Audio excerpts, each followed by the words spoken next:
जय श्री कृष्ण। परमपिता परमात्मा की कृपा से आप सभी लोग अच्छे होंगे। हमारे आचार्य प्रशांत जी की कुछ वीडियोस वायरल हो रही थी, कुछ फोटो वायरल हो रहे थे जिसमें वो नशा करते दिखाई दे रहे थे और उसमें ये भी दिखाया गया कि अपने शिष्यों को भी ये नशा करा रहे थे, जैसे सिगरेट आदि उन्हें दे रहे थे। इस तरीके की कुछ फोटो आदि वायरल हो रही थी। मेरे पास बहुत सारे लोगों ने भेजा, कहा आचार्य जी कुछ बोलिए। मैंने नहीं बोला, फिर भी लोगों का मत था कि बोलिए, तो मैं कुछ अपने विचार रखना चाहता हूँ, बाकी आप सभी लोग समझ सकते हैं। आचार्य प्रशांत वेदांत के बहुत अच्छे कहूँ कि शिक्षक हैं और वो बहुत अच्छी शिक्षाएं देते हैं। इसमें कोई दो राय नहीं कि आचार्य प्रशांत जो कार्य कर रहे हैं वो अवर्णनीय है। उसकी अगर मैं कहूँ कि अपने शब्दों में व्याख्या करूँ, एक्सप्लेन करूँ तो वो संभव नहीं है, क्योंकि एक ऐसा व्यक्ति जिसका जीवन ही कहूँ कि कॉलेज लाइफ में, उसके बाद ना कोई गुरुकुल मिला, कुछ नहीं मिला, IIT आदि कैंपस में गए, UPSC निकाल करके कहूँ एक भोगी जीवन से वो व्यक्ति आध्यात्मिक जीवन में आया।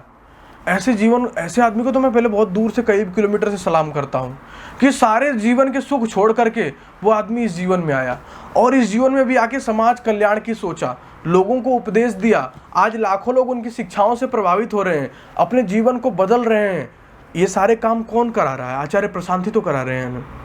आज न जाने हत्याओं पे वो कितनी बातें बोलते हैं, जीव हत्या पे, मांसाहार पे वो कितनी बातें बोलते हैं, जिनको सुन करके न जाने कितने युवकों ने अपने धंधे बंद किए, इनको काटना बंद किया, इनको खाना बंद किया।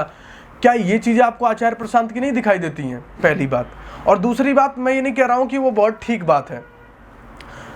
पहली बात तो एक, इस देश में ऐसी आंधी चली पड़ी है ना कि इस देश के हिंदू धर्म के लोगों को जितना नीचा दिखाया जा सकता है उतना नीचा दिखा दो, इसलिए सारे काम भी किए जा रहे हैं। आज ग्राफिक्स इतना ऊपर चला जा चुका है कि असंभव को भी वो संभव कर सकता है।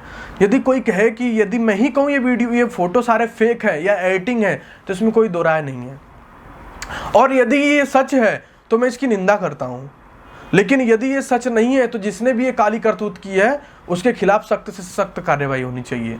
आचार्य प्रशांत जो कार्य कर रहे हैं उसके, देखो, व्यक्ति का दो प्रकार का जीवन होता है। मैं नहीं कहूँगा कि एक पुराना जीवन होता है, एक नया जीवन होता है।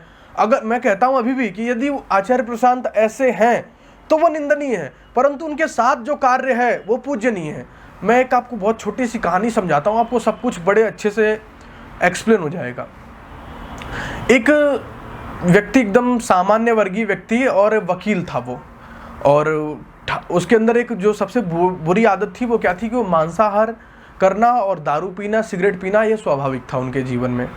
और ये वो व्यक्ति रोज अपना कमाते खाते थे और शाम को रेस्टोरेंट में जाकर के मांस खाना, सिगरेट पीना, दारू पीना, ये सारे कार्य किया करते थे। एक दिन उन्हें एक बहुत तेजस्वी स्वामी दयानंद सरस्वती का प्रवचन सुनने को मिला। बताते थे कि उस समय पे स्वामी दयानंद सरस्वती का एक बार जो प्रवचन सुन लेता था, उनके प्रवचन में वो शक्ति थी, उनके शब्दों में वो शक्ति थी कि जो एक बार उन्हें सुन लेता था वो एकदम मोहित हो जाता था और अपने संपूर्ण जीवन को न्यौछावर कर देता था। और कहूँ कि एक उसके अंदर एक परिवर्तन की एक नई झलक दिखाई देती थी। ऐसा तेज था स्वामी दयानंद सरस्वती के अंदर। स्वामी दयानंद सरस्वती जी ने क्या किया कि वो उनका उपदेश चल रहा था, प्रवचन चल रहा था, और कोई जबरदस्ती इन्हें इनका यार दोस्त ले जाकर के उनके प्रवचन के सामने बिठा देता है और दयानंद जी का प्रवचन सुन के आते हैं। इनके अंदर एक ऐसा भाव प्रज्वलित होता है कि मैंने तो अपने संपूर्ण जीवन को व्यर्थ कर दिया। और वो क्या करते हैं, उसी रेस्टोरेंट में जाते हैं जिस रेस्टोरेंट में हर शाम को जैसे जाते थे, उसी शाम को उसी तरीके से वो उसी रेस्टोरेंट में जाते हैं, बैठते हैं, बैठ करके भोजन मंगवाते हैं, वही मांस मंगवा करके जब थाली पूरी भरी भराई आ जाती है तो ऐसे करके सबके सामने ही उस थाली को टेबल से फेंक देते हैं। फेंकते हैं, उस थाली तार तार एकदम करके टूट जाती है। और वेटर आता है, वेटर आके बोलता है कि आपने ये क्या किया, आप में सेंस नहीं है? वो कहते हैं कि आज से मैं मांस छोड़ रहा हूँ और मैंने ये संकल्प लिया है। तो बोला कि भाई संकल्प तो आप वैसे भी ले सकते थे, वैसे भी तो आप संकल्प ले सकते थे, परंतु उन्होंने फिर क्या कहा कि यदि मैं आप सबके सामने इस तरीके से तोड़ करके संकल्प लूँगा तो मैं आजीवन इस चीज़ को छोड़ने का कहूँ कि संकल्प ले पाऊँगा, क्योंकि आपके समाज का मेरे अंदर एक भय मुझे प्रताड़ित करेगा कि जब भी मैं यहाँ आऊँगा और मेरे मन में इच्छा व्यक्त होगी तब तक मुझे इस समाज का डर कि देखो मैंने इतने लोगों के सामने थाली फेंकी थी, वो डर मुझे इस चीज़ से दूर खींचेगा। और वो व्यक्ति आगे चल के श्रद्धानंद नाम से कहलाए।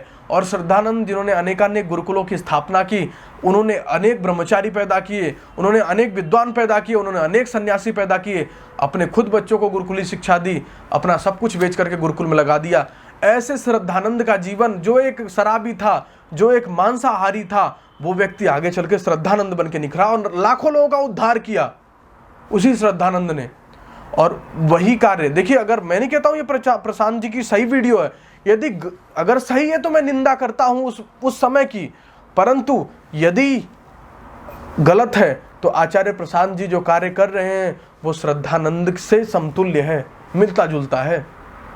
इन्होंने बहुत बड़ा बीड़ा उठाया है।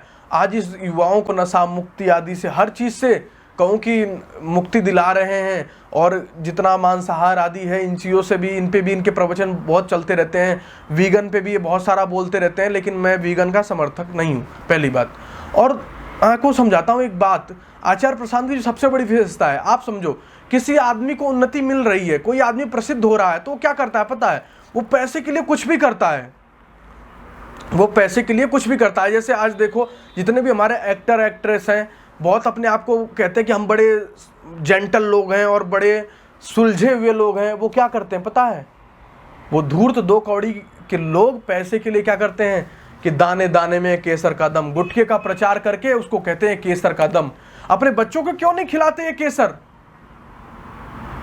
अपने बच्चों को क्यों नहीं खिलाते केसर? यदि गुटखे में केसर है तो अपने बच्चे को, अपने माँ बाप को खिलाइए ना भैया। इस देश को खिलाने की आवश्यकता क्या है? ये काम आचार्य प्रशांत नहीं कर रहे हैं। उन्हें प्रसिद्धि मिली, उन्हें धन मिला, उन्हें वैभव मिला, सब कुछ मिला, तो क्या कर रहे हैं? अब वो उसमें लगा रहे हैं कि उनकी वीडियोज आप तक पहुंचे। इस देखो इस समय खिलाड़ियों की कितनी दुर्दशा है, वो खेल वेल कुछ है नहीं रहे हैं। अब क्या कहते हैं, वो सारे के सारे बिके हुए हैं, आकर के टीवी के सामने क्या कहते हैं, ये मैं कर लेता हूँ, आप ड्रीम 11 पे टीम बना लो, ये मैं कर लेता हूँ, आप ड्रीम 11 पे टीम बना लो। सबकी बुद्धि खराब हो गई है। पैसे के लिए इस युवाओं को क्या संदेश दिए जा रहे हैं? मूर्ख, इन्हें इतनी सी चेतना नहीं है। कम से कम ये कार्य तो आचार्य प्रशांत नहीं कर रहे हैं। हमेशा ध्यान रखो, एक साजिश भी हो सकती है आचार्य प्रशांत को बदनाम करने की, क्योंकि इस समय ट्रेंड चला हुआ कि हिंदू देवी देवताओं, जो भी उठे हुए लोग हैं, उनको नीचा दिखाओ, इनकी आस्था टूटे, और जो सनातन संस्कृति बढ़ रही है उसका भी कहूँ कि ह्रास हो। ऐसी मानसिकता लेकर के समाज में लोग आज भी हैं, और ये संख्या बहुत बड़ी मात्रा में पाई जाती है। इसलिए कहता हूं कि आचार्य प्रशांत एक अच्छा व्यक्ति है, और समझना आचार्य प्रशांत जैसे लोगों को बहुत जरूरी है। यदि इस देश यदि आचार्य प्रशांत जैसे अच्छे लोगों का, विद्वान लोगों की कद्र नहीं कर पाया, तो ये ध्यान रखना नरक होने में बहुत टाइम नहीं लगेगा। जिस देश में ऊंचे पद पे, जिस देश में असीम पदों पे भ्रष्ट लोग बैठ जाते हैं, वो पूरा देश भ्रष्ट हो जाता है। यदि इस देश में उठे हुए लोग जाकर के सारे लोग यही कहेंगे कि ये मैं कर लेता हूं, तुम ड्रीम 11 पे टीम बना लो, दाने दाने में केसर का दम, यदि हमारे देश के उठे हुए लोग यही करेंगे, तो ये ध्यान रख लेना कि हमारी युवा पीढ़ियां भी यही करेंगी, और उन्हें जो मार्गदर्शक लोग हैं वो यदि ये शिक्षा दे रहे हैं तो उन्हीं शिक्षाओं को ग्रहण करेंगे। इसलिए आचार्य प्रशांत जैसे लोगों का समाज में होना बहुत आवश्यक है। यदि ऐसे लोग नहीं हुए तो ये ध्यान रख लेना, ऐसे दुष्ट लोग समाज में हावी होते जाएंगे, जिनका मैंने अभी नाम लिया, एक्ट्रेस, अभिनेता, ऐसे दुष्ट लोग समाज में हावी होते जाएंगे, और इस समाज की दुर्दशा होती चली जाएगी।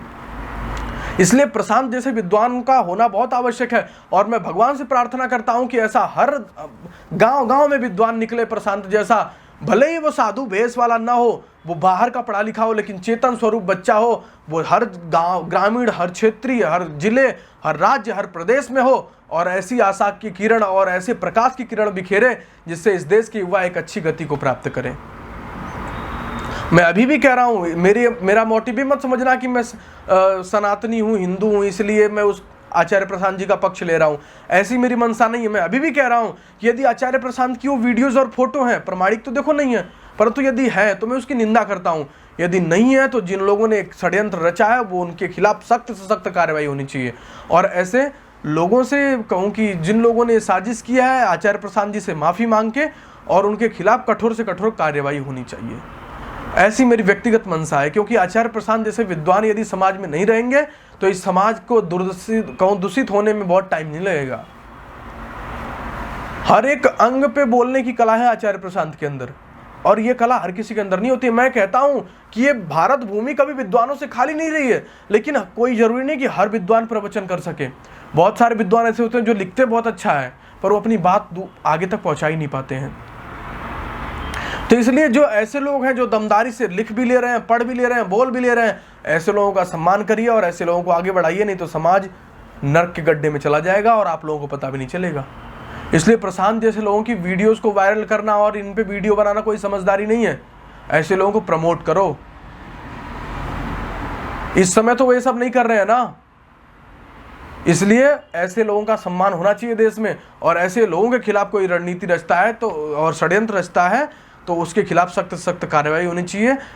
आचार्य प्रशांत एक अच्छे वेदांती हैं, एक अच्छे वेदांत के अध्यापक हैं। उनका जीवन बड़े ही शुभ गुणों से युक्त है और वो अच्छी शिक्षाएं दे रहे हैं। उनकी शिक्षाओं का आप ग्रहण कीजिए, जीवन में उन्नति कीजिए, आगे बढ़िए। इतना कह के मैं अपनी वाणी को विराम देता हूँ। जय श्री कृष्ण।